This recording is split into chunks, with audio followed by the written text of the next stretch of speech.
Hello guys, welcome back new blog. ये मेरा 44वां blog है और मैं आज आप लोगों को इस ब्लॉग में काफ़ी इंटरेस्टिंग चीज़ बताने वाला हूँ। सरप्राइज़ करिए कि क्या आज बताऊँगा आपको।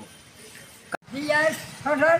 हाँ, You fight not the ये हमारे zero नाना है। double देखिए, zero. आज के युवा अंग्रेजी इतनी तगड़ी नहीं बोल जितना हमारा नाना अंग्रेजी बोल देते हैं। ठीक है, ये हमारे नाना है ना, इतनी तगड़ी युवा अंग्रेजी नहीं बोल पाएंगे जितने हमारे नाना पढ़े हैं, सोच लीजिए। और ये इनके पास 100 बीघा खेती है पूरी, और हमारे सगे नाना है ये। लेकिन देखिए, ये पुराने ज़माने के आदमी है तो अपनी ज़मीन बचा के रखते हैं। आज के युवा होते तो सारी ज़मीन बेच डालते। तो नाना ये जानते कि ज़मीन की कीमत क्या होती, इसलिए नाना हमारे बहुत पुराने मंझे हुए खिलाड़ी हैं, इसलिए इनके पास अच्छी खासी खेती है। तो नाना ये बताइए, हम लोग उस दिन प्लाट पे आए थे तो आप कहाँ चले गए थे? चंडिका देवी मंदिर गए थे। जैसा कि हमारे नाना है, ब्लॉग में अभी आपको इससे पहले इसी ब्लॉग में बताया मैंने, तो पूरा ब्लॉग आप देख लीजिए, उसमें पता चले। तो नाना, मैं उस दिन आपके प्लाट पे आया था, आप कहाँ गए थे? चंडिका देवी तो मंदिर। नाना देखिए बता रहे हैं कि चंडिका देवी मंदिर है हमारे उधर, अठवारा साइड पड़ता है। ठीक है, वहाँ मंदिर गए थे दर्शन। हाँ, मौनी अमावस्या थी, वहाँ इन्होंने दर्शन किए। माता अच्छा, हाँ, मौनी है। अच्छा मौनी। देखो नाना, नाना फिर से बताएं, बात सुनो। हाँ बताओ नाना। मौनी अमावस्या है, नहात भरे वाले के लिए। ठीक है, नाना ये कह रहे हैं मौनी अमावस्या जब होती है तो नहाने के बाद भूलना नहीं चाहिए। बहुत बढ़िया, ये देखिए बुजुर्ग हैं तो सारी नॉलेज है, हमें उतना जानकारी नहीं थी, कोई नहीं, इनसे सीख गए हैं। तो यही सब चीज़ें हैं। और सबसे बड़ी चीज़, और अतवार का ज़्यादा हम अतवार बोलते थे, राधा सिंह में जुड़े हैं रामपुर में। हाँ देखिए, और कुछ बताया, बहुत अच्छी जानकारी। मोहनलालगंज के यहाँ देखो इधर दिखाओ, शुद्ध दिखाओ नाना को। मोहनलालगंज में 28 फरवरी हम्म, और 1 मार्च तक यहाँ व्यास जी थी। ठीक है, यही सब महान। चीज़ें महान जी देखिए नाना सब बता रहे हैं। तो ये समझिए कि तमाम चीज़ें हैं। और नाना जो हैं वो हमारे बहुत पुराने मजे हुए खिलाड़ी हैं, जैसा कि आपको बता ही चुका हूँ। और हमने तमाम चीज़ें बताई, पूरा ब्लॉग जब देखेंगे काफ़ी इंटरेस्टिंग होने वाला। और नाना की मुस्कान से साफ पता चल रहा है कि उन्होंने खेती आखिरी तक बचा के रखी है। ठीक है, तो ये सब चीज़ें हैं। और जितनी खेती इनके पास, शायद ही इतनी खेती किसी एरिया में नहीं किसी के पास है। इनके पास लगभग 100 बीघे खेती है, एक 45 बीघे का चक है इनके पास, उसमें पूरा गेहूं बोया है। और देखिए, इनके शरीर पे देख के पूरा शरीर दिखाइए, इनके शरीर पे आप जज मत करिएगा। इसीलिए मैं वो शायरी हमेशा कहता हूँ कि मेरे कपड़ों से न कर मेरे किरदार का फैसला, मेरे कपड़ों से न कर मेरे किरदार का फैसला, तेरा वजूद मिट जाएगा मेरी हकीकत जानते जानते। नाना, तो नाना की ये शरीर पे मत जाइए कि नाना के पास पैसा बहुत है और ये बस देते नहीं है। सोचिए, इनके पैसा बेअथा रखा है। हमने कई बार बोला नाना आप एक गाड़ी ले लीजिए, एक ड्राइवर रखिए, आराम चलिए, लेकिन ये नहीं सोचते। तो ठीक है, ब्लॉग में बने रहिएगा, आगे और कुछ दिखाते हैं। जैसा कि मैंने बताया था, ये ब्लॉग काफ़ी इंटरेस्टिंग होने वाला है। तो ये देखिए सामने, दिखा दीजिए आप, ये सामने रास्ता आ रही है।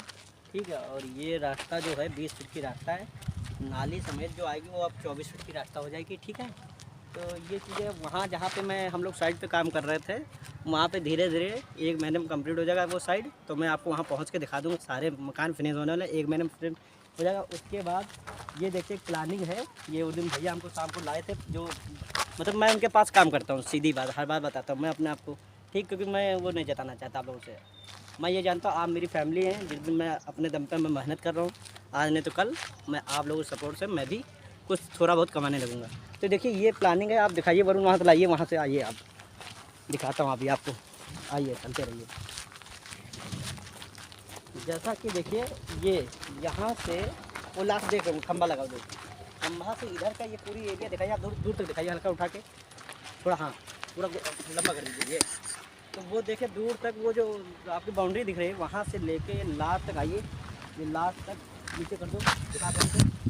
तो ये लास्ट देख रहे होंगे, ये प्लानिंग है, ये पूरी प्लानिंग जो होगी आपकी, इसमें लगभग 600 के हम लोग 700 स्क्वायर फीट के मकान बनाएंगे। पहले ये पूरी प्लानिंग है, भैया बातचीत कर रहे हैं, जिस दिन भैया का बजट हो जाएगा पूरा कम्प्लीट, उस दिन प्लानिंग खरीदी जाएगी। यही सब चीज़ें, तो ब्लॉग में बने रहिए।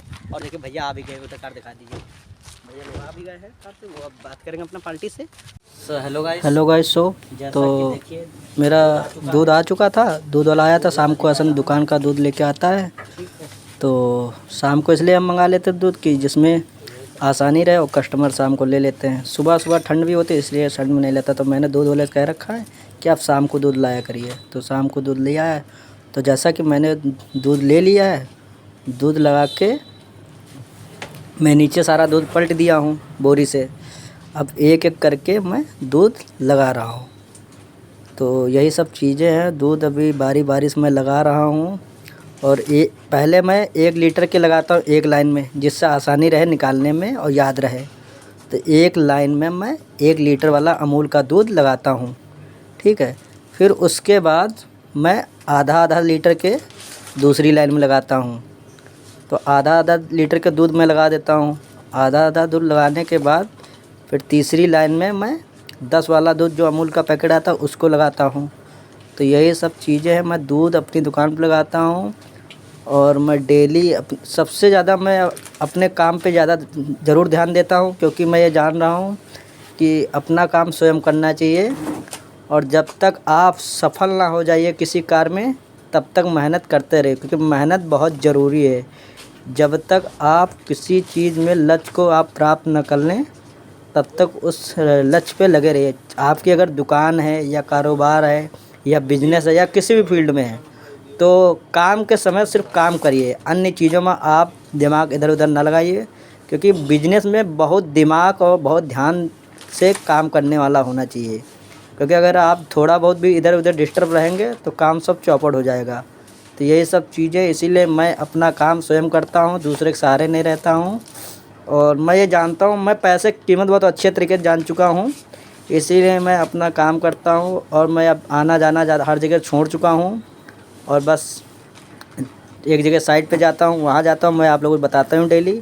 तो साइट वाइट जाके उसके बाद मैं वापस आता हूँ रिटर्न। तो यही सब चीज़ें हैं और तमाम चीज़ें। और फिर मैं जब थोड़ा बहुत टाइम बैठता तो मैं अपनी दुकान पे बैठ जाता हूँ। दुकान पे अक्सर मैं वीडियो बनाया करता हूँ, आप सभी लोग दिखाता ही हूँ। पर मेरी जनरल स्टोर की दुकान है छोटी सी, तो उसी में दिन रात मेहनत करता हूँ कि कैसे दुकान को और आगे बढ़ाऊँ। और क्या क्या कम रहता सामान वो सब लाता हूँ अपने हाथ से।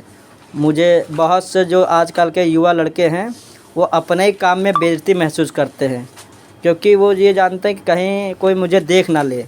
अरे यार, बेइज्जती बिल्कुल महसूस नहीं होना चाहिए। अपना काम होता है। जब तक आप पैसा स्वयं नहीं कमाएंगे, कोई आपको देने वाला नहीं होगा। इसलिए मैं कहता हूँ अपना काम स्वयं करना चाहिए, क्योंकि जब आप अपना काम करिए, अपना काम अपना होता है। इसलिए कोई बेइज्जती महसूस नहीं होनी चाहिए। कौन समाज में क्या कहता है ये सब, क्योंकि कहने वाले हज़ार रहते हैं। ये भी जानते हैं कि कहीं आप उनसे आगे न निकल जाए, इसलिए अपना काम स्वयं करिए।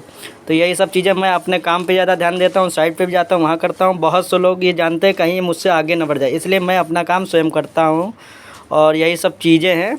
बहुत से लोग तरह तरह की बातें करते हैं कि आप भी घूमिए, अभी आपकी घूमने की उम्र है। मैं उन सब की लोग बातों पर ध्यान नहीं दे रहा हूँ। मैं ये जान रहा हूँ अपनी ज़िंदगी मुझे स्वयं बनाना है। और जब पैसा होगा तो हर चीज़ आपके पास आ जाएगी, जो चीज़ आप चाह रहे हैं। तो यही सब चीज़ें, इसीलिए मैं दिन रात मेहनत कर रहा हूँ। मेरी अभी बहुत उम्र पड़ी है। अभी मैं 25 साल का हुआ हूँ। लगभग एवरेज मैं 70 तो जीऊँगा आराम से। बाकी देख नहीं आया भगवान को, न जाने कब। तो यही सब चीज़ें मैं बहुत, अभी मेरे पास टाइम है, मैं बाद में घूम लूँगा। लेकिन पैसा बहुत ज़रूरी है, इसलिए मैं पहले पैसे पे ध्यान दे रहा हूँ।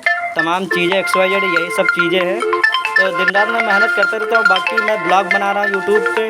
आप लोग का अगर सहयोग रहेगा तो थोड़ा बहुत मैं भी फेमस हो जाऊँगा। तो यही सब चीज़ें। अगर आज का ब्लॉग अच्छा लगा तो लाइक करें, कमेंट करें, शेयर करें। धन्यवाद आपका।